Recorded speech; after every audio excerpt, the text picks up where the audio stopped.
Hello and welcome to In the House, your current affairs program about Parliament. We've been away for a while, but we're back and we're hoping to be able to give you what you've been looking for. Parliament has been in for a while. You know it's a new Parliament.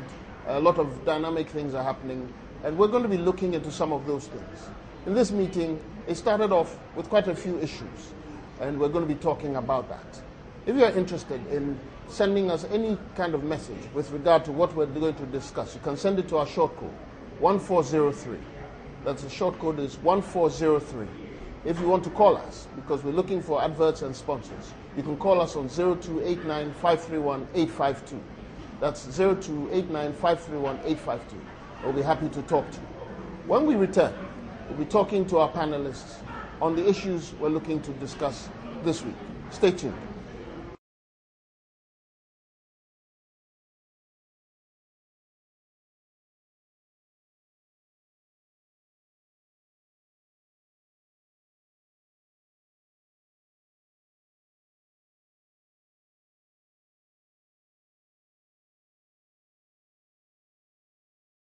Welcome back. If you just tuned in, this is In the House, your current affairs program about Parliament. Yes, we're back, and we're starting off with some very interesting topics. But before that, as usual, we're going to be looking at what Parliament has been up to since their second meeting in this Parliament. To my far left, the Honourable Patrick Boamah. He's the NPP MP representing Okaikwe Central. Honourable, you're welcome. Thank you very much. And to my immediate left is the Honourable Joe Gidisu. He's the NDC MP representing Central Tong. Honourable, you're welcome. Thank you. The history of this program has it that both of you have never been on this program. You, of course, because it's your first time in Parliament, and you, we just haven't had the chance to talk with you. So you're both welcome. Honourable, I'll start with you. Honourable Gidisu, I'll start with you. How has the Parliament meeting started off for you, this particular meeting? Well, how long have you been in Parliament? Well, I've been in Parliament for the past 12 years. I'm now in the 13th year. Okay. And coming back, especially for this session, I have had much of the time in my constituency, almost the greater part of the recess and into the weekends of the session. I've almost been going to the constituency. Okay.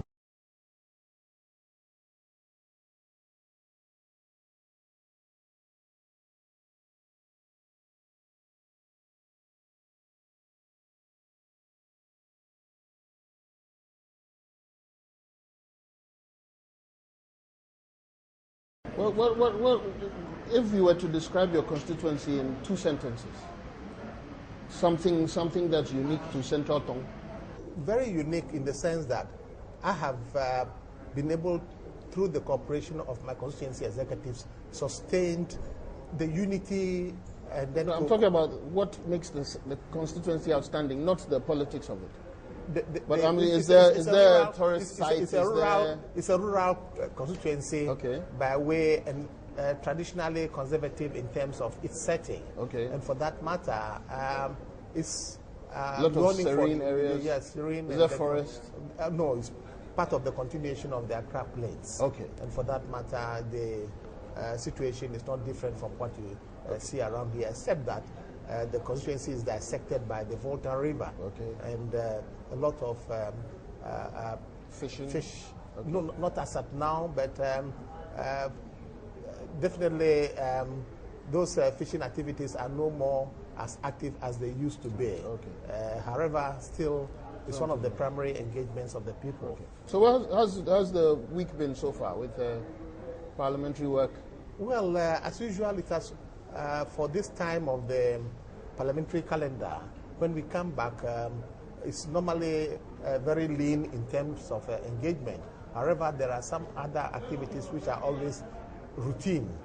For example, committee meetings, committees sitting up to set up their agenda for their activities during the meeting, and also preliminary activities, engaging some of their stakeholders, and also, very important, are members making statements on various issues of interest, okay, which time will not have allowed them when the season picks up. Okay. So for now, mostly a statement. Statements and other interest activities to members on the floor. Well, let me go to your your Nino member. This is my nephew. Is your nephew? Yes. We'll be discussing that off air. Honorable Boamah, Yes. welcome to Parliament again. Thank you. First of all, same with you. Your constituency, is there something you would identify? I know it's in Accra, but of course, there must be something unique. Yes. Thank you very much for having me on your program. My constituency has the National Chief Imam living there.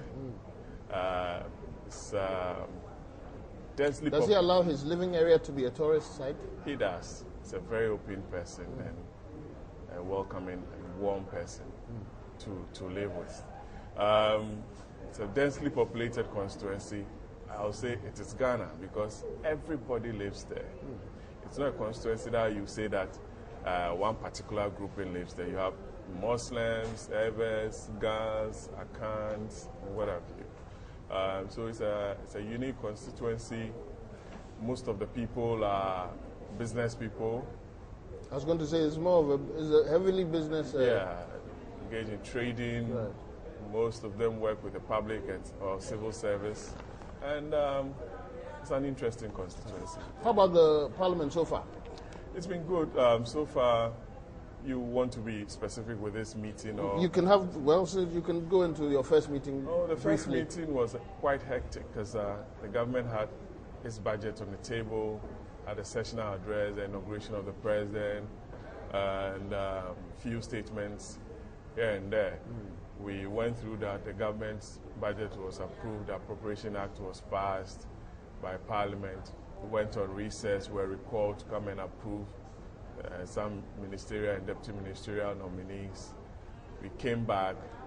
Like my senior colleague said, it's been quite lean with statements, one on the International Communications Day and the other on the World Environmental Day, which members contributed, which I made a specific point to all the telco companies to make their contributions felt in this country by investing some of the huge profits that they make in this country, and to also invest in the rural communities to enhance living standards there. One of the things I realized in one of your sittings, I believe it was Tuesday or so, there was an issue about reading a statement and supporting a statement by not reading. There's a technicality about Parliament that when you're supporting somebody's statement, you don't read.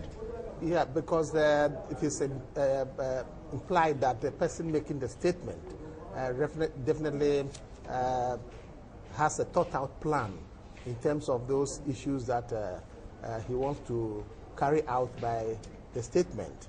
And for the fact that most often the copies of the statement are not circulated